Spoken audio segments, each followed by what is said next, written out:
Assalamualaikum warahmatullahi wabarakatuh. Salam sejahtera untuk kita semua. Shalom, Om Swastiastu, Namo Buddhaya, salam kebajikan. Kami dari kelompok 6 mata kuliah pendidikan kewarganegaraan yang beranggotakan Saya Swastri Tarihoran sebagai pemateri 1. Saya Beatrice Lucy Tarigan sebagai pemateri 2. Saya Lucy Maisara Syegian sebagai pemateri 3.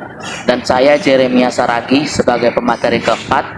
Kami di sini akan membahas tentang disiplin masyarakat Kota Medan dalam berlalu lintas. Transportasi merupakan suatu kebutuhan masyarakat yang sangat vital.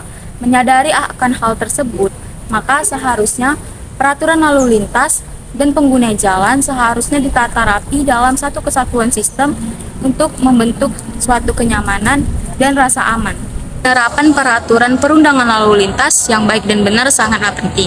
Jika masyarakat melakukan atau menerapkan peraturan perundangan lalu lintas, maka akan menimbulkan ketertiban dalam berlalu lintas. Sebaliknya, jika masyarakat melanggar atau tidak menaati peraturan lalu lintas, maka akan menimbulkan ketidaktertiban dalam berlalu lintas. Selain itu, dapat menimbulkan kecelakaan yang akan berdampak bagi pengguna jalan itu sendiri. Selain itu juga akan berdampak ke pengguna jalan yang lain. Setiap hari pelanggaran lalu lintas semakin meningkat. Hal ini disebabkan karena menurunnya tingkat kedisiplinan masyarakat dalam berlalu lintas. Berikut merupakan contoh-contoh dari pelanggaran-pelanggaran berlalu lintas. Dalam berkendara, baik menggunakan roda 2 maupun roda 4, masih banyak kesadaran masyarakat dalam tertib berlalu lintas yang perlu ditingkatkan pada saat ini, seperti halnya yaitu penerobosan lampu merah. Penerobosan lampu merah merupakan pelanggaran lalu lintas yang sering terjadi hingga saat ini. Karena masih banyak masyarakat yang beranggapan mengenai penerobosan lampu merah ini.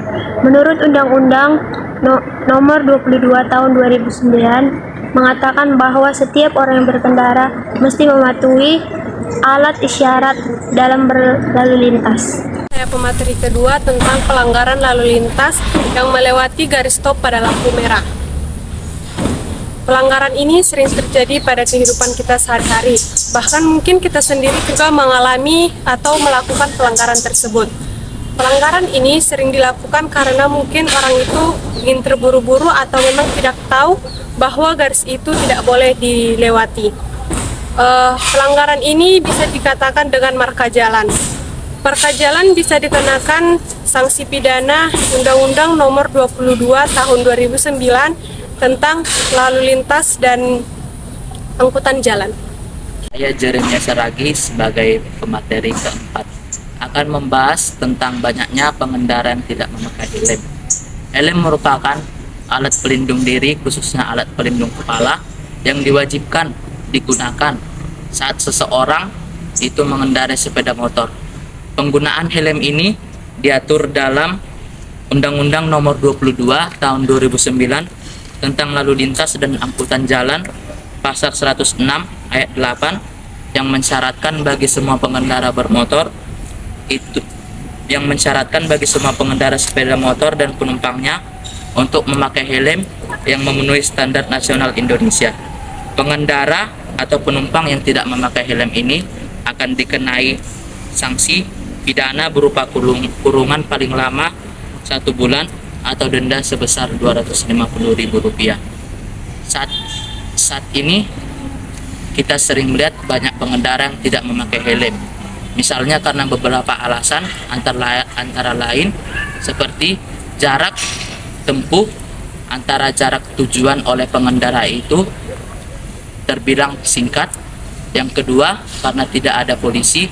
Dan yang ketiga itu, pengendara sepeda motor tidak menggunakan helm itu dengan alasan takut tatanan rambutnya itu berantakan.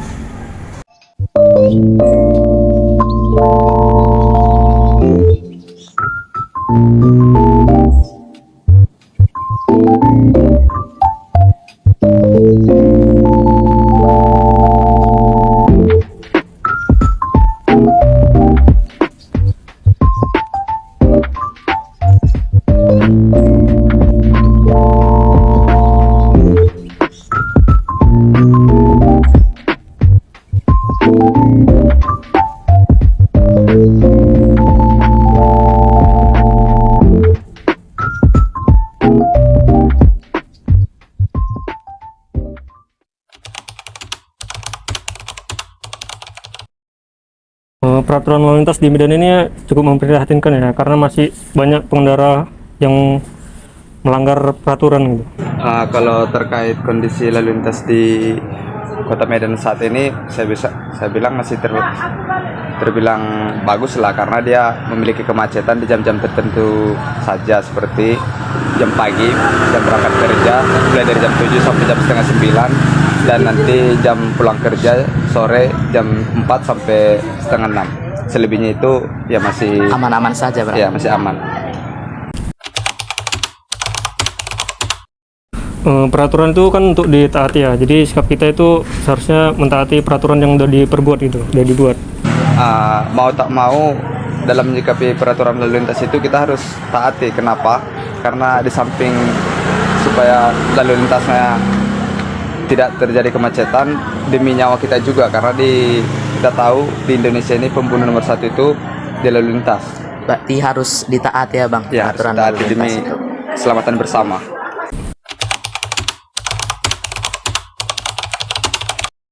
Ya tentu saja bisa terjadi kecelakaan kan, dan itu bisa membahayakan diri kita dan orang lain, dan kemudian bisa menyebabkan kemacetan dan juga mengganggu pengguna jalan lain gitu.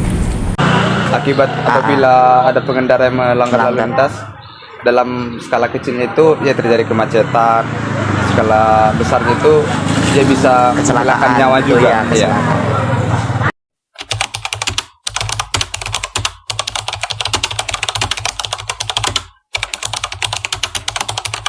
Saya rasa sudah cukup membantu ya, namun tidak sepenuhnya, hanya meminimalisir saja.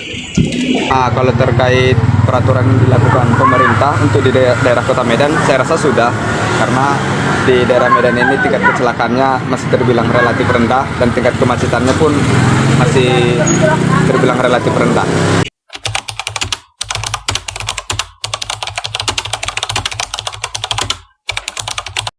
Kalau menurut saya menemukan disiplinan berlalu lintas secara saat ini, kemudian razia diperketat, dan mengadakan penyuluhan berlalu lintas di sekolah-sekolah seperti itu.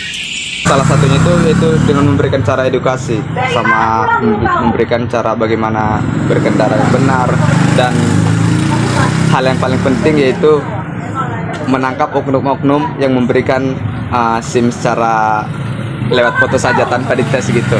Itu aja dia, karena dia kalau udah memiliki SIM secara dididik dan dilatih, saya rasa dia akan menaati semua peraturan lalu lintas. Adapun upaya Satlantas dalam menanggulangi atau mencegah pelanggaran lalu lintas dengan cara represif, antara lain yang pertama melalui tilang atau penilangan, yang kedua melalui penyitaan kendaraan bermotor, dan yang ketiga melalui teguran.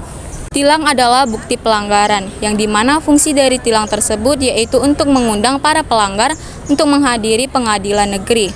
Selain itu, tilang ini juga berfungsi untuk sebagai surat penyitaan barang-barang yang disita oleh pihak kepolisian itu sendiri.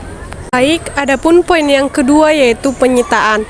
Penyitaan dilakukan kepada pengendara pengemudi karena tidak melengkapi surat izin pada kendaraan seperti STNK dan SIM.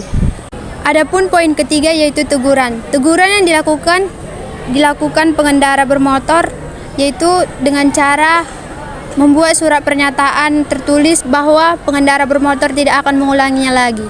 Upaya-upaya ini diharapkan dapat menyelesaikan permasalahan dan juga mendatangkan rasa damai di dalam masyarakat. Walaupun dalam hal demikian ini pada dasarnya tidak dapat menghilangkan pelanggaran secara langsung, akan tetapi dapat memberikan peringatan terhadap mereka yang telah melakukan pelanggaran oleh masyarakat atau korban.